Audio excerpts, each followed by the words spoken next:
I'll never forget the moment I decided to take that road trip. It wasn't supposed to be anything special. Just a quick getaway, a break from work, a couple of friends, a van, and the open road. That's all it was supposed to be. But then something changed.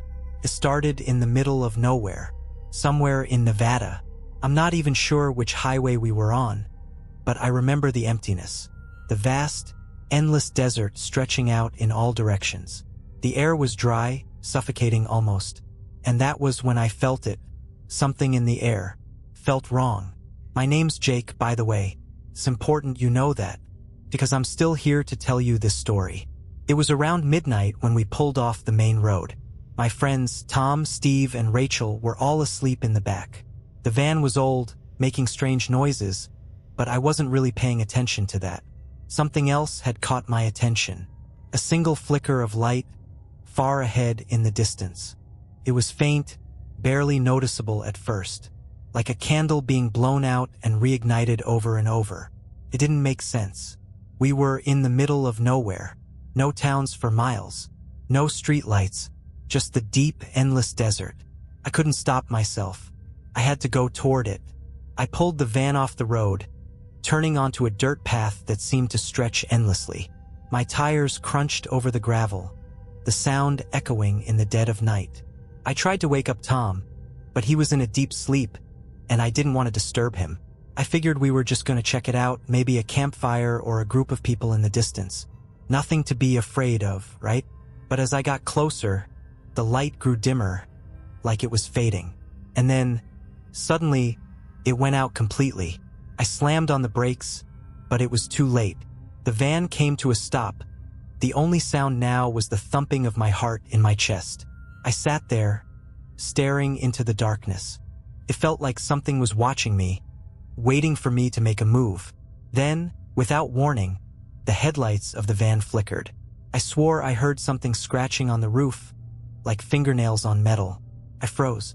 A whisper of wind brushed across the van, but it wasn't just wind. It sounded like voices, whispering. They were faint, almost inaudible at first, but then they grew louder. I couldn't understand what they were saying, but the tone was unmistakable. It was mocking, like they knew something I didn't. I turned to look at my friends in the back. They were still asleep, completely unaware of what was happening. I was alone in my panic. Then it happened. A flash of light from the distance, blinding and intense, lit up the desert. The voice stopped. The scratching on the van roof stopped. But I felt something else then. Something far worse. Presence. Cold. Heavy. I knew I had to leave. I don't know why I didn't just turn around and drive back. Something inside me told me that if I stayed, I'd be in trouble. But there was this pull, this feeling that urged me to keep going. The light from the distance had vanished, but the atmosphere around me felt different. The air was thick, almost electric, as if something was brewing. My hands gripped the steering wheel so tightly that my knuckles were white. I glanced at the rearview mirror, trying to shake the feeling that something was following us. But there was nothing there, just the empty stretch of desert behind us, stretching on forever. Jake! It was Rachel's voice, soft and groggy from the back seat. Where are we? I didn't answer right away. What could I say? That I had driven us into a bad situation? Something we couldn't explain? We're almost back to the main road. I lied, trying to sound calm. But as I said it, I noticed something. The road ahead wasn't the same road I remembered.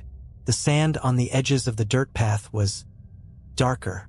It was more like burnt, as if something had been there before, something that had scorched the earth.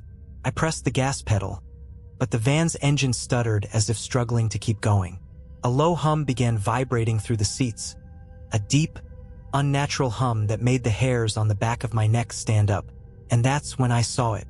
A shadow, just at the edge of my headlights, darted across the path. I slammed on the brakes again, my heart leaping into my throat. What the hell? Steve's voice rang out from the back, now wide awake. He rubbed his eyes, clearly confused. Did you see that? I didn't answer. Couldn't. I was too busy staring into the dark abyss ahead, trying to make sense of what I just saw. There was nothing there. No animal, no person. Just shadows that melted into the dark landscape. "Jake," Rachel said again, her voice trembling now. "What's going on? Why are you stopping?" But I couldn't explain it. Not yet. I tried to start the van again, but it wouldn't budge. The engine sputtered, coughed, and went silent. Everything went eerily still. No sound except for the wind rustling through the cracked windows. Then, from somewhere behind us, I heard it. A soft, distant noise, almost like a whisper, but deeper, like a low growl that reverberated in the pit of my stomach. I turned around to look at my friends, their faces now pale with fear. They could feel it too.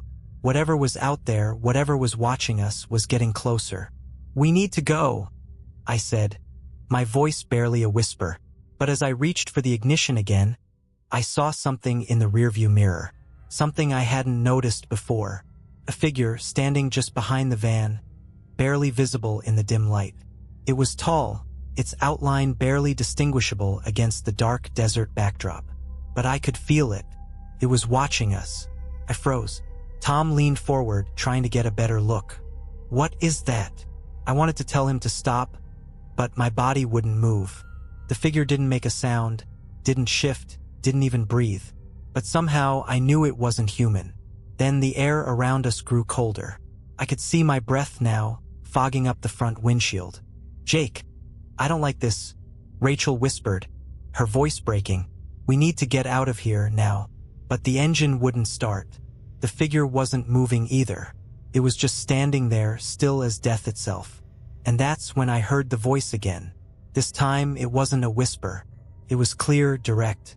It was my name, Jake. The voice, my name, came from right outside the van. My heart nearly stopped. I didn't want to look, didn't want to confirm what I already feared. But I couldn't help myself. Slowly, I turned my head toward the window. The figure was still there, standing at the edge of the headlights, but now, it was closer, much closer. It had moved without a sound. It was tall, too tall, and its skin, if you could call it skin, looked wrong. There were no features I could make out clearly, just an endless blackness where a face should be. Its shape seemed to distort, as if it wasn't quite solid, like a shadow clinging to the form of something real. And it was staring at me, not with eyes, but with something far worse. A deep, suffocating presence that I could feel crawling beneath my skin. The air grew thicker, and the temperature dropped even more. I looked at the others, their faces ashen, eyes wide with terror. "Jake, get us out of here," Steve shouted, his voice cracked with panic. But the van wouldn't move. I turned the key again. Nothing. I pounded the dashboard, trying to force the engine to start. But the van was dead. The figure inched closer. Its movement wasn't normal, like it was gliding rather than walking. And then, the air around us started to vibrate again, that same low hum, like the world itself was resonating in a way it shouldn't. I felt something brush against the side of the van, a cold pressure, as if invisible hands were tapping lightly against the metal. It was on top of us now. "Jake," the voice again, but this time it sounded distorted, like it was coming from inside my head. "You can't leave. You won't leave." The words sent a jolt of ice through my veins. Couldn't breathe. Couldn't think. All I could do was stare at the figure as it loomed over the van, so close now that I could feel its presence pressing down on me, like it was suffocating me. "Turn on the engine, Jake," Rachel cried, almost hysterical. I tried again. I slammed the key into the ignition, twisting it with all my might. But nothing. And then, the van moved. At first, it was just a little bit, a slight jerk forward as if it had been nudged. I glanced down at the gear shift in confusion, but no one was touching it. It was the figure. Somehow, it was forcing the van to move like it was controlling it from the outside. I felt the tires scrape against the dirt as we were slowly pulled forward, inch by inch. I looked up. The figure was gone. Gone. But I could still feel it. It was out there, following us even though I couldn't see it. Then, from the back seat, Tom whispered something that sent a chill down my spine. "Where's Rachel?" I whipped around to look. Rachel's seat was empty. She had been sitting right behind me just seconds ago, but now, she was gone. I felt a rush of panic flood over me. "Rachel?" I shouted, my voice breaking. "Rachel!" Nothing. There was no answer. No sound. Only the eerie hum filling the van. I turned to Steve, who looked just as stunned and terrified as I felt. He was staring out the back window, his face pale, his eyes locked on something. "Jake," he whispered, his voice trembling, "is still out there. It didn't just take her. It's trying to take us all." Before I could respond, the van lurched again. This time, the lights flickered, and the road ahead was gone. There was no more desert, no more dirt path, just blackness. I slammed on the brakes, but it didn't stop. We were floating now, drifting into nothingness. "Jake!" The voice again, right beside my ear, and this time I understood. It wasn't asking. It was telling me, "You're not getting out." Everything around us felt like it was warping. The van was no longer on solid ground. The tires spun in the air, but the motion wasn't natural. It was like we were drifting through some kind of void, a place where time and space didn't exist. I looked out of the windows, but all I could see was pitch black. No stars, no moon, just darkness swallowing us whole. The only thing that existed in that moment was the cold, suffocating presence that filled the van. Steve was now clutching his chest, gasping for air. "Jake, what's happening? Where are we?" His voice was barely a whisper, as if he were too afraid to even speak louder. I couldn't answer him. I didn't know. I couldn't even explain it to myself. My heart was racing in my chest, my hands trembling on the wheel. I wanted to scream. I wanted to cry, but the fear had frozen me in place. And then I heard it, that voice again. "Look." I turned to the back seat. Tom was staring out the rearview mirror, wide-eyed. His face was pale, drenched in sweat. "Do you see it?" he asked, his voice shaking. I didn't need to look. I felt it. I felt something shifting in the darkness behind us. The air thickened, and a deep, rattling breath echoed through the van. Something was moving, something big. I didn't have to see it to know it was there. I could feel it, pressing in on us, inching closer with every passing second. I slammed my foot on the gas pedal, but it did no good. The van didn't speed up. We were stuck, frozen in the void, and whatever was behind us wasn't going to stop until it caught us. "Jake!" Rachel's voice came suddenly, cutting through the suffocating silence. I whipped my head around, expecting to see her sitting there, but she wasn't. She couldn't be. She was gone. She had vanished. But I heard her again. "Jake! You're not going to make it." It was the same voice, but this time it wasn't just Rachel's. It was every voice I had ever heard. It was Tom's, Steve's, Rachel's, distorted, twisted, all overlapping, all calling my name. I covered my ears, trying to block it out, but the sound grew louder, sharper, until it felt like the noise was coming from inside my skull. It was too much. Couldn't breathe.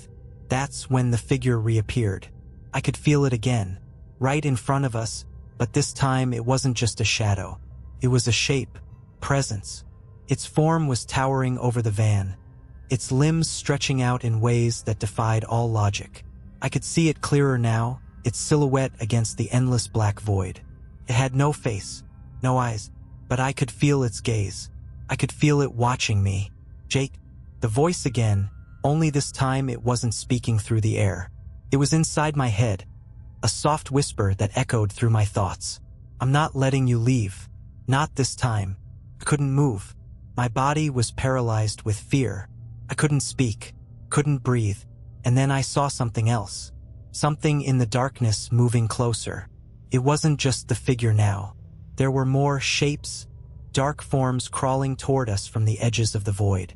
They weren't human. They weren't even alive. They were something else, something ancient, something that shouldn't be. I tried to scream, but no sound came out. Tom and Steve were staring at the same shapes now, their faces twisted with terror. They were seeing it too. They couldn't escape. None of us could. And then the figures reached the van. There was a flash of blinding light, followed by an all-encompassing silence. I felt my body being pulled. Couldn't fight it.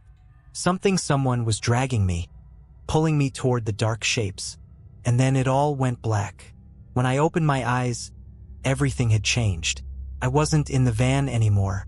I wasn't even on Earth. The first thing I noticed was the smell.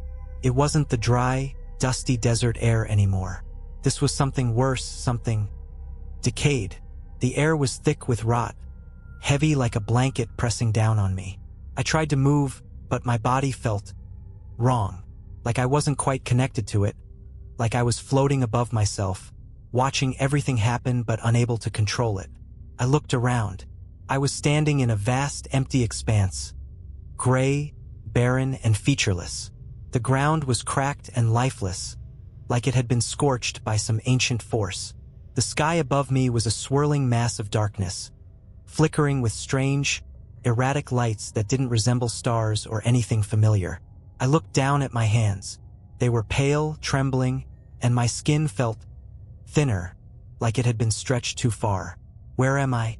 The words left my lips, but they barely made a sound. The silence here was absolute, deafening. And then I heard it again. The voice. My name. Jake. This time it wasn't just one voice. It was dozens, hundreds. Overlapping, screaming, begging, whispering. I spun around, trying to find the source. But there was no one. Nothing. Please, I whispered, barely able to speak. Please, someone help me. But the voices kept coming. I could feel them scraping against my mind, clawing their way through my thoughts. It was like they were coming from everywhere and nowhere all at once. They weren't just voices. They were things. Ancient, wrong things that had been waiting, lurking, hidden beneath the fabric of reality itself. And then I saw it. A figure in the distance. It wasn't the tall, shadowy form that had haunted us on the road. No, this one was different. It was smaller, hunched over, crawling toward me on all fours. Its movements were jerky, unnatural, like its limbs were bending in ways they shouldn't. It was coming for me. I wanted to run, but my legs wouldn't respond. I wanted to scream, but no sound came. I was trapped, stuck in place as this thing approached. I could feel it in my bones, the wrongness of it, the hunger. It was hungry for me, hungry for all of us. As it got closer, I could see its face, or what was left of it. Its skin was stretched thin, its mouth opening too wide, revealing teeth that were too sharp, too jagged. And its eyes, there were no eyes, just empty black pits where they should have been. Jake, it rasped, its voice like sandpaper, grinding against my thoughts. You should have stayed. You should have joined us. I stumbled backward, but I couldn't escape. I was trapped in this place, in this nightmare. The figure crawled closer, its fingers stretching out toward me, its mouth gaping wider with every movement. I was going to die here, but then I heard something else. A faint, desperate voice cutting through the sea of chaos. Jake! It was Steve. I could barely recognize it, but it was him. He was still alive. Somewhere. He was still reaching out. I wasn't alone. Steve! I screamed, but my voice was lost in the silence. And then, I saw him. Steve appeared in the distance, running toward me, his face contorted in fear. But as he ran, something was wrong. The ground beneath him began to crack, splitting open, like the very earth was rejecting him. The closer he got, the more the ground gave way. His feet sank into the cracks, and I could hear his cries of panic echoing in the air. He reached out to me, his hands stretching, but the ground beneath him shattered completely. I watched in horror as Steve disappeared into the abyss below him. Steve! I screamed, but it was too late. And then I felt it, cold fingers curling around my ankle, pulling me down. The ground beneath me cracked. I was falling into the same blackness where Steve had vanished. I clawed at the air, at anything, but there was nothing. No escape. Just the endless fall into the unknown. Jake, the voice again, but this time it wasn't coming from the thing with no eyes. It wasn't coming from Steve. It wasn't even my own. It was coming from everywhere. And then, there was nothing. I woke up in the van. It wasn't a dream. It wasn't a trick.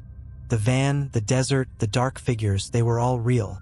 I could feel the cold metal of the steering wheel under my hands, hear the hum of the engine that had finally started.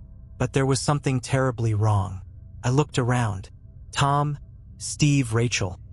They were all sitting in their seats, looking as if nothing had happened, as if they hadn't just disappeared into the void, as if we hadn't been drifting through that nightmare. They were still with me, but they weren't the same. Their faces were blank, expressionless, staring ahead. "Guys?" I whispered, my voice barely there, like it didn't belong in my throat. No response. They didn't blink, didn't move. I gripped the wheel tighter, trying to make sense of it all. It had to be a trick, some kind of hallucination. There was no way any of it had been real. But then, from the rearview mirror, I saw it. The figure, the tall shadow that had haunted us in the desert. It was standing behind the van just like before. Its shape was darker than the night itself, the void itself, and it was staring directly at me.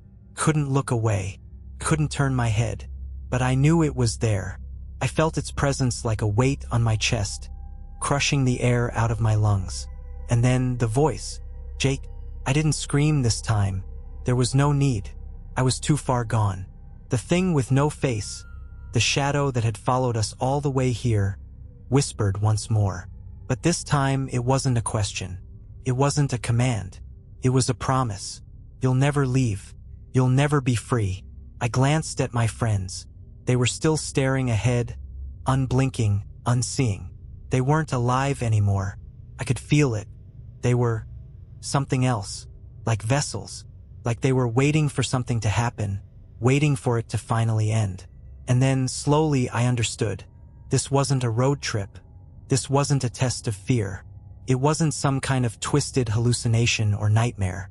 This was where I was meant to be. This was the end. This was my fate. The figure outside the van moved. Slowly at first, then faster.